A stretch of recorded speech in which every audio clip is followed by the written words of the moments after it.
ইতিমধ্যে আপোনালোকে বিতংভাৱে প্ৰকাশ কৰিলে।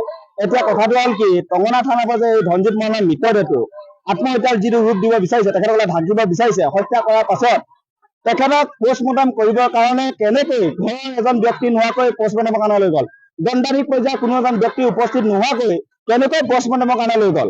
ইয়াৰ কোনো আইন ব্যৱস্থা নাই নেকি? দণ্ডাধীশৰ কোনো প্ৰয়োজনে নাই নেকি? তিনিচুকীয়া পুলিচে আচলতে সম্পূৰ্ণ আইনখন হাতৰ মুঠিত লৈ ৰাখিছে নেকি? দণ্ডাধীশ পৰ্যায়ৰ কোনো ব্যক্তি উপস্থিত নথকাকে ধনজিত মৰাণক পোষ্টমৰ্টমৰ কাৰণে প্ৰেৰণ কৰিলে। আমি আচলতে এই গোটেই বিষয়টো এটা মানে পৰিকল্পিত হত্যা বুলি সন্দেহ কৰিছো, আৰু এই হত্যাৰ তদন্ত হ'ব লাগে। আমি যোৱাকালি কথাখিনি উল্লেখ কৰিছো, তদন্ত হওক।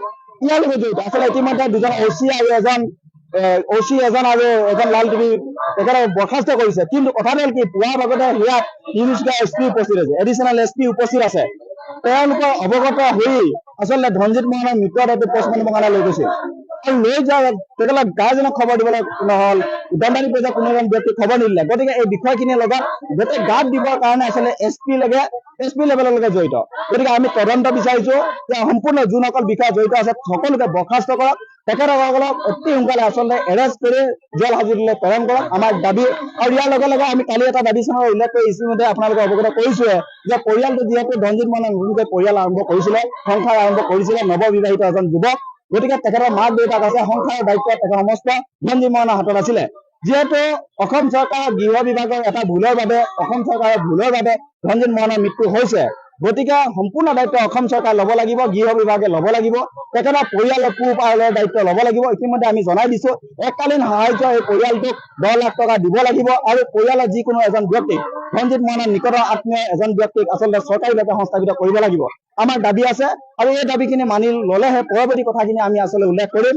আৰু ইতিমধ্যে তেখেতসকলে পোষ্টমৰ্টম এতিয়ালৈকে হোৱা নাই, কাৰণ কথাটো হ'ল কি, দণ্ডাধীশ পৰ্যায়ৰ বিষয়া কোনো এজন আজি ধনজিত মৰাণৰ ঘৰত উপস্থিত হোৱাহি নাই। টংগনা থানাত কালি এজন উপস্থিত হৈছে যদিও যোনজনে আচলতে প্ৰতিবেদন দিব লাগে সেইজন ব্যক্তিয়ে কিন্তু ইয়াত উপস্থিত নোহোৱাকৈ তাত প্ৰতিবেদন উল্লেখ কৰি আছে। গতিকে তেখেতে স্পষ্টভাৱে প্ৰতিবেদনটো লিখিছে যে মই তাত উপস্থিত নাছিলো, সেই কথাখিনি, কিন্তু তেখেতে উপস্থিত নোহোৱাকৈ কেনেকৈ প্ৰতিবেদন হ'ব? গতিকে তাত সন্দেহ আছে, গোটেই বিষয়টো গাত দিবৰ কাৰণে চেষ্টা কৰা যেন আমাৰ অনুভৱ হৈছে। গতিকে গৃহ বিভাগৰ এই বিষয়টোক আমি মানৱ অধিকাৰ আয়োগক কৈছো, দাবী জনাইছো যে তেখেতসকলে আচলতে এই বিষয়খিনিত হস্তক্ষেপ কৰক, অসমৰ মুখ্যমন্ত্ৰী ডাঙৰীয়া হস্তক্ষেপ কৰক, DGP ডাঙৰীয়া হস্তক্ষেপ কৰক। তিনিচুকীয়া জিলা প্ৰশাসনত এতিয়া অৰাজকতা চলি আছে, মানুহ উঠাই আনে, যেতিয়া মন যায় যাক যেনেকে মন যায় মাৰিবলৈ চেষ্টা কৰিছে, অগণতান্ত্ৰিক হৈ আছে, তেখেতসকলে আইনখন সম্পূৰ্ণ হাতৰ মুঠিত ল'ব চেষ্টা কৰিছে। আমি পুনৰ এবাৰ মানৱ অধিকাৰ আয়োগৰ ওচৰত আহ্বান জনাম, তেখেতসকলক অনুৰোধ জনাম, তেখেতসকলে এই মানুহখিনিক আচলতে গণতান্ত্ৰিক ব্যৱস্থা আনি উদ্ধাৰ কৰিবৰ কাৰণে অনুৰোধ জনালো। একমাত্ৰ বাধ্য কৰিছে অসম পুলিচ প্ৰশাসনে। এই এটা কথা আমি স্পষ্টভাৱে কৈছো যে গোটেই ঘটনাটো কিন্তু ৰহস্য গোন্ধ পাইছো। সদৌ প্ৰথমৰ পৰা গোটেই ঘটনাটো আমি নিৰীক্ষণত ৰাখিছো, কিন্তু কিয় কেনেকৈ এজন যুৱকে লকআপৰ ভিতৰত আত্মহত্যাৰ ঘটনা তেওঁলোকে ৰূপ দিব বিচাৰিছে, কিন্তু এইটো এটা নাভুক নাচুক ঘটনা। অসমৰ ইতিহাসত হয়তো এনেকুৱা বহু ঘটনা দেখিছো, কিন্তু আমি এই লকআপৰ ভিতৰত কেনেকৈ আত্মহত্যা কৰে? পুলিচ প্ৰশাসনে ৰছী যোগান নহয় নেকি? পুলিচ প্ৰশাসনে আত্মহত্যা কৰিবৰ কাৰণে উচতনি দিয়ে নেকি? এনেকুৱা গোটেই ঘটনাখিনি কিন্তু আমাৰ মন নগৰত আমাক কিয়া কৰিছে। গোটেই কথাখিনি কিন্তু আমি অসমৰ মুখ্যমন্ত্ৰী আৰু DGPৰ মধ্যে এটা আহ্বান জনাম, ইয়াৰ কিন্তু উচিত শাস্তি পাব লাগিব, উচিত তদন্ত কিন্তু হ'ব লাগিব। ইয়াৰ লগত থকা জড়িত যিসকল উচ্চ পদস্থ বিষয়াৰ পৰা সেই কৰ্তব্যৰত যিজন কনিষ্টেবল, সেই কনিষ্টেবলকে কিন্তু চাকৰিৰ পৰা বৰ্খাস্ত হ'ব লাগে, প্ৰথম কথা।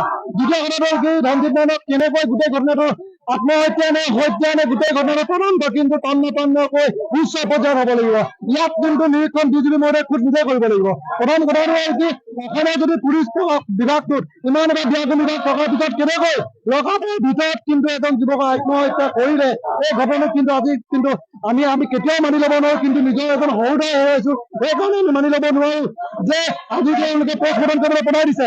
পোষ্টমৰ্টম কৰাৰ ব্যৱস্থাটো কিন্তু তেওঁলোকে তেওঁলোকে কৰিছে। গোটেই ব্যৱস্থাটো তেওঁলোকৰ ঘৰৰ মানুহক কোনো খবৰ নিদিয়াকৈ তেওঁলোকে বডিটো নমাইছে, তেওঁলোকৰ কোনো দণ্ডাধীশ পৰ্যায়ত উপস্থিত নোহোৱাকৈ তেওঁলোকে কোনো চাৰ্জশ্বিটসমূহ বনাইছে, প্ৰতিবেদনসমূহ তেওঁলোকে দিছে। কিন্তু এইখিনি কিন্তু এনেকুৱাকৈ যদি লক্ষ্যকে যদি গণতন্ত্ৰটো হত্যা কৰে, পুলিচ প্ৰশাসনৰ থানাৰ ভিতৰত যদি হত্যা হয়, যদি থানাৰ ভিতৰত যদি যজ্ঞ চলে, আমি পুলিচ প্ৰশাসনৰ এই পুলিচ ব্যৱস্থাটোৰ ওপৰত কেনেকৈ বিশ্বাস হস্তক্ষেপ ল'ম? কিন্তু আমি আহ্বান জনাইছো অসমৰ মুখ্যমন্ত্ৰী, এজন চতুৰ মুখ্যমন্ত্ৰীয়ে গোটেই প্ৰক্ৰিয়াটো অসমৰ আৰক্ষী বিভাগটো কিন্তু স্মাৰ্ট, যদি সঁচাকৈ স্মাৰ্ট হয় কিন্তু স্মাৰ্ট হিচাপে কৰি দেখাব লাগিব।